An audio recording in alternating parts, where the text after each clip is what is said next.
Senior صحافی اور تجزیہ نگار انصار عباسی کے مطابق کچھ عرصہ سے تحریک انصاف کی موجودہ لیڈرشپ اپنی پریس کانفرنسوں، ٹی وی ٹاک شوز اور میڈیا سے بات چیت کے دوران بار بار یہ بات باور کروانے کی کوشش کرتی رہی کہ تحریک انصاف اور اس کی اعلیٰ قیادت نہ فوج مخالف ہے اور نہ ہی فوجی قیادت کے خلاف کسی انتقامی کارروائی کا ارادہ رکھتی ہے۔ لیکن عمران خان نے اکانومسٹ میں شائع ہونے والے آرٹیکل میں پھر وہی باتیں، وہی الزامات دہرا دیے جو اپنی گرفتاری سے پہلے فوج اور اسٹیبلشمنٹ کے متعلق کہتے تھے۔ چند دن پہلے ایک پریس کانفرنس میں موجودہ chairman P T I barrister گور علی خان نے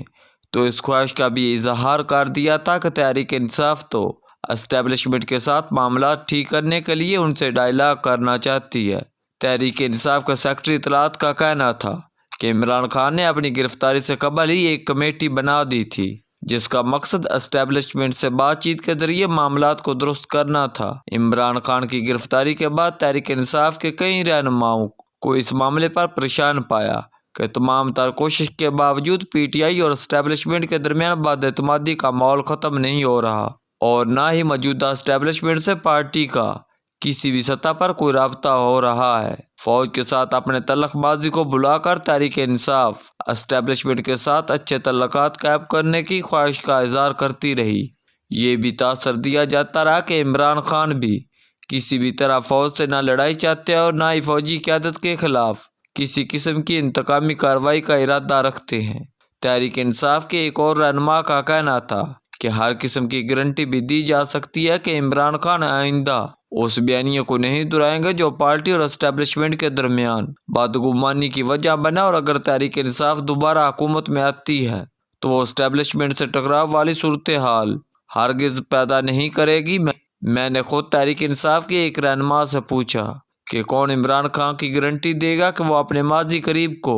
نہیں دہرائیں گے اور فوج سے دوبارہ لڑائی نہیں کریں گے اور ماضی کے الزامات نہیں دہرائیں گے۔ اس رہنما نے یقین دلایا کہ بہت کچھ بدل چکا ہے، عمران خان کی بھی گارنٹی دی جا سکتی ہے۔ یہ بھی کہا گیا کہ عمران خان ماضی قریب کے اپنے متنازع فوج مخالف بیانیے کو نہیں دہرائیں گے، لیکن خان صاحب کے بیرون ملک شائع ہونے والے مضامون میں تو یہ ثابت کر دیا کہ نہ عمران خان بدلے ہیں، نہ ان کے الزامات اور نہ ہی ان کا بیانیہ۔ اسٹیبلشمنٹ، فوج، سیکورٹی ایجنسیوں اور سول بیوروکریسی کا نام لے کر عمران خان نے کہا کہ وہ تحریک انصاف کو انتخابات میں لیول پلینگ فیلڈ نہیں دے رہے۔ انہوں نے نہ صرف اسٹیبلشمنٹ کا نام لیا، اپنی حکومت کے خاتمے کی امریکی سازش کا ذکر بھی کیا، بلکہ یہ الزامات بھی دہرا دیا کہ اسٹیبلشمنٹ نے انہیں دوبارہ اقتدار میں نہ آنے کا فیصلہ بھی کیا ہے۔ ان پر 2 قاتلانہ حملے ہوئے 9 مئی کے حوالے سے بھی یہ کہا کہ اس میں تحریک انصاف پر جھوٹا الزام لگایا کہ پی ٹی آئی نے فوجی تنصیبات پر حملے کیے۔ عمران خان نے لکھا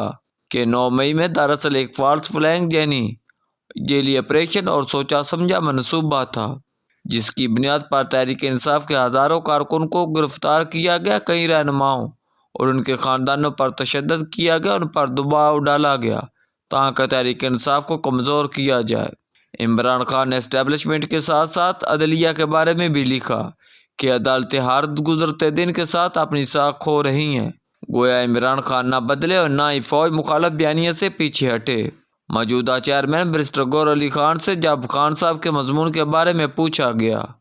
تو انہوں نے یہ تاثر دیا جیسے یہ مضمون خان صاحب نے لکھا ہی نہیں۔ میں نے گور صاحب سے بات کی جس پر انہوں نے بتایا کہ گزشتہ روز اپنی ملاقات میں وہ خان صاحب سے مضمون کے متعلق تو نہیں پوچھ سکے، لیکن سوموار کے دن بانی چیئرمین سے پوچھیں گے کہ کیا یہ